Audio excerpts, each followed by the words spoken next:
এক নম্বর আমাকে বলা হয়েছে 180 টাকার 0.12, এটা একটা চিহ্ন, এটা আছে, এটা হচ্ছে পুনঃপুনি পার্সেন্ট সমান কত। প্রথমে আমাকে জানতে হবে যে 0.12 এই যে চিহ্নটা আছে এর মানেটা কি। একে যদি আমি দশমিকটা তুলাই তাহলে কি হবে।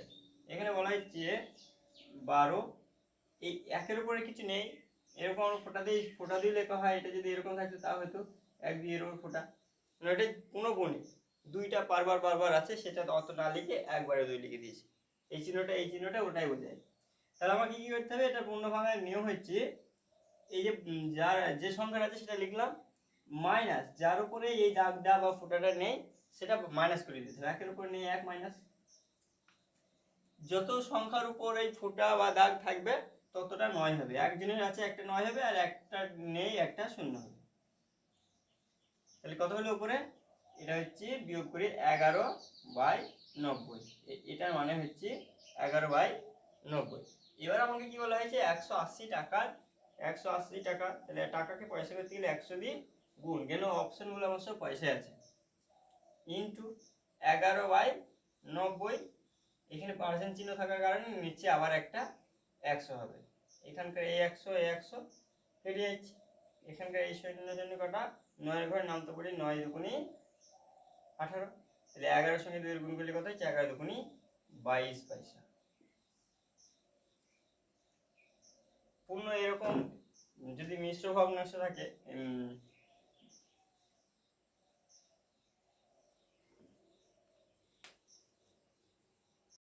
1 কিলোগ্রাম চায়ের মূল্য 25% বৃদ্ধি পেলে মূল্য বৃদ্ধি পায় 12 টাকা। 25% বৃদ্ধি পাচ্ছে, তাতে কি হয়েছে 12 টাকা বৃদ্ধি, আমার মূল্য বৃদ্ধি হয়ে গেছে। তাহলে আমি বলতে পারি যে 25% যেটা সেটাই মানে হচ্ছে 12। এবার আমাকে কি জিজ্ঞেস করেছে চায়ের নতুন মূল্য কত হবে। চায়ের নতুন মূল্য কত হবে, 25% বৃদ্ধি হয়েছে, যদি আগে 100 থাকতো এখন কত হবে 125। তাহলে 25% মানে আমরা কি জানলাম 12, তাহলে 1% মানে আমরা কি জানবো 12/25। এবার আমাকে বার করতে হবে নতুন মূল্য, মানে বাড়া মূল্য কত হবে। তাহলে বাড়া মূল্য আমরা কি করব, 100 টাকা ছিল, 25% বেড়ে 125 টাকা, তাহলে 125% মান বার করতে হবে।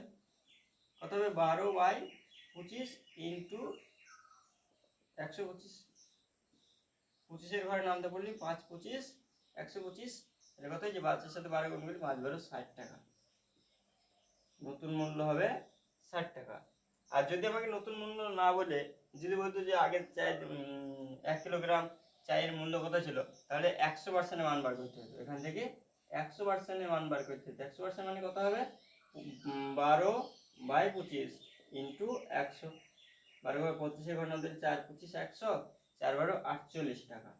এই 48 টাকাটা ছিল আমার বৃদ্ধি পাওয়ার আগের মূল্য, আর 60 টাকাটা হয়েছে আমার বৃদ্ধি পাওয়ার পরের মূল্য।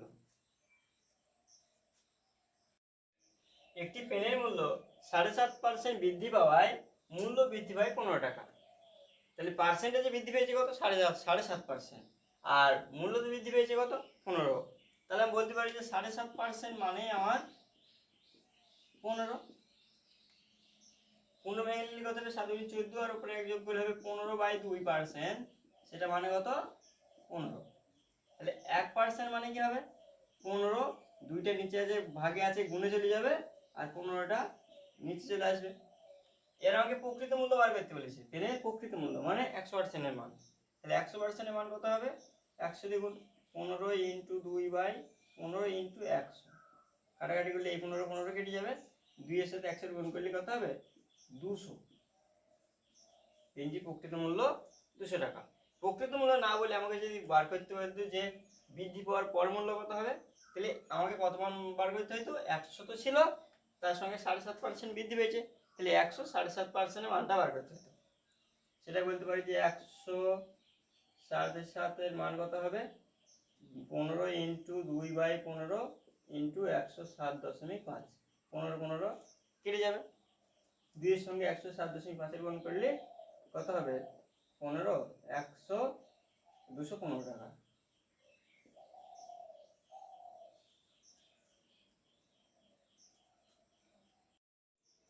পারিশ্রমিক 25% বৃদ্ধি পাওয়ায় এক ব্যক্তির বর্তমান পারিশ্রমিক 25 টাকা। পারিশ্রমিক বৃদ্ধি হয়েছে কত 25%। ধরে নিলাম আগে পারিশ্রমিক ছিল কত 100 টাকা, 100%।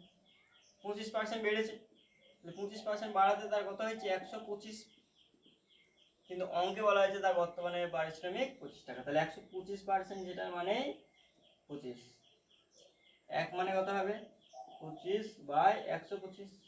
আমাকে বলেছে পূর্বে পারিশ্রমিক বার করতে, পূর্বে কত ধরেছিলাম 100, 100 মান বার করতে হবে। 100% মানে কত হবে 25/125 ইন্টু 100। 25 ঘরে নামতে হলে 5 25 125, 5 ঘরে নামতে হলে 5 20 100 সমান সমান 20 টাকা। ব্যক্তিটির পূর্বে বেতন ছিল 20 টাকা। পারিশ্রমিক 19% হ্রাস পাওয়ায় এক ব্যক্তির বর্তমান পারিশ্রমিক 27 টাকা। পারিশ্রমিক কি হয়েছে 19% হ্রাস পেয়ে গেছে। ধরে নিলাম আগে ছিল 100 টাকা, এখন কি হয়েছে 19% কমে গেছে। 19% কমালে বেতন কত হবে এখন 9 1 10 সাথে থেকে 1 2 আর 81 টাকা, কিন্তু অঙ্কে বলা আছে তার বর্তমান পারিশ্রমিক 27 টাকা। তাহলে আমি বলতে পারি যে 81 মানে 27, এক মানে তাহলে কত হবে 27/81। আমাকে কি বার করতে হয়েছে পূর্বেরটা বার করতে বলেছে। পূর্বে মানে 100 ছিল, 100 মানে কত হবে 27/81 ইন্টু 100।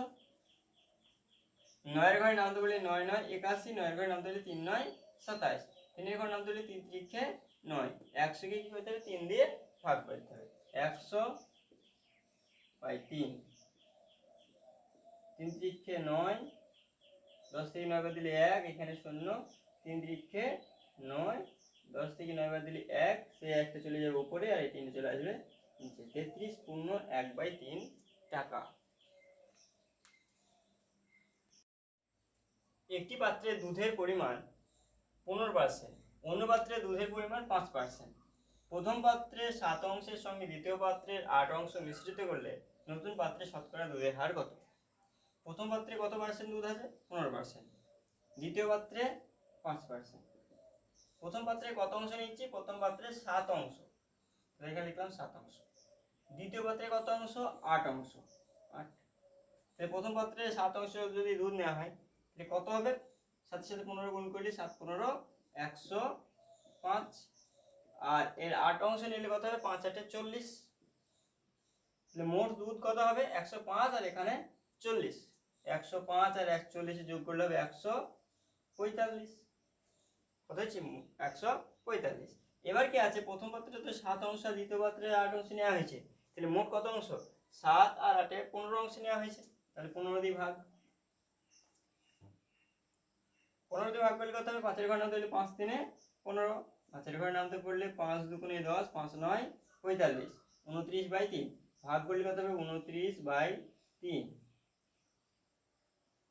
9 27, 9 থেকে 7 বাদ দিলে 2, সেই 2টা চলে যাবে উপরে আর 3টা চলে যাবে নিচে। তাহলে নতুন পাত্রে দুধের হার কত হবে 9/2/3%।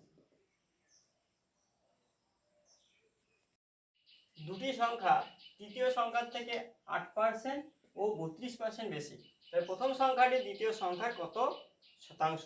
তিনটি সংখ্যা আছে, প্রথম সংখ্যা, দ্বিতীয় সংখ্যা, তৃতীয় সংখ্যা।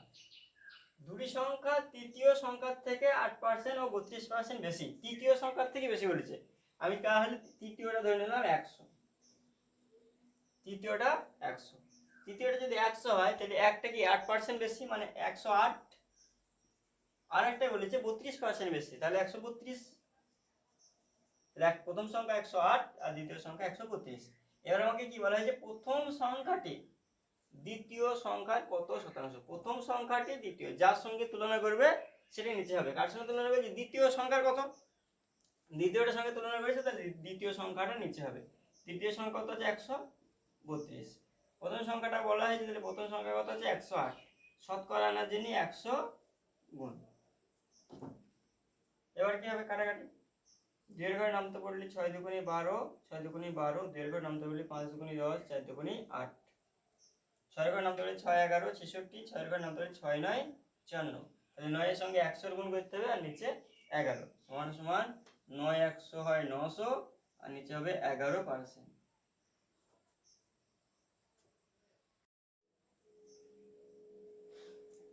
দুটি দ্রব্যের মূল্য তৃতীয় দ্রব্যের মূল্য অপেক্ষা যথাক্রমে 60% ও 20% বেশি, তবে দ্বিতীয় দ্রব্যটি প্রথম দ্রব্যের কত শতাংশ? তৃতীয় দ্রব্য থেকে কি বলা হয়েছে দুটি দ্রব্যের মূল্য তৃতীয় দ্রব্যের সঙ্গে তুলনা করেছে।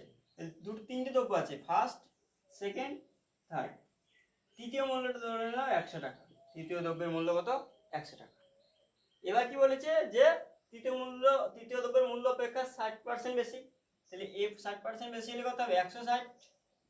আর দ্বিতীয়টা 20% বেশি, তাহলে কত হবে? 120। এবার আমাকে কি বলা হয়েছে যে তবে দ্বিতীয় দ্রব্যটি প্রথম দ্রব্যের কত শতাংশ? প্রথম দ্রব্যের মানে প্রথম দ্রব্যের সঙ্গে তুলনা করেছে। তাহলে প্রথম দ্রব্যটা নিচে হবে। প্রথম দ্রব্য কত আছে? 160। যেটার সঙ্গে তুলনা করবে সেটা নিচে হবে। প্রথম দ্রব্যের, এখানে লেখা আছে প্রথম দ্রব্যের কত শতাংশ। এখানে যদি থাকতো দ্বিতীয় দ্রব্যের কত শতাংশ, তাহলে দ্বিতীয়টা নিচে থাকতো। প্রথম দ্রব্যের কত শতাংশ বলে যাবে, প্রথমটা নিচে হবে। কার সাথে তুলনা করছি? দ্বিতীয়টা। দ্বিতীয় কত? 120। শতকরা আনার দিন একটা 100 গুণ, এখানকার শূন্য এখানকার শূন্য কাটা যাবে। 4 ঘর নামতে হলে 4 3 12, 4 ঘর নামতে হলে 4 4 16, 4 25 100। তাহলে 25 সঙ্গে 3 গুণ করলে কত হবে? 3 25 75, 75%।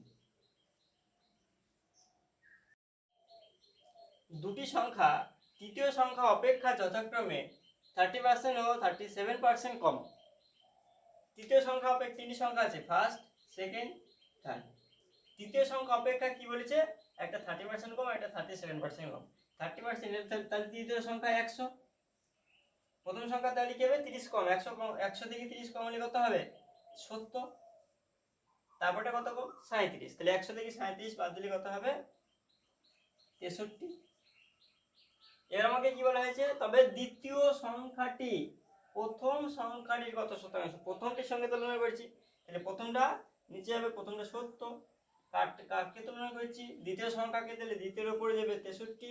শতকরা আনার জন্য একটা 100 গুণ, এখানকার শূন্য এখানকার শূন্য কাটা যাবে। 7 ঘর নামতে বলি 7 9 63 সমান সমান 90%।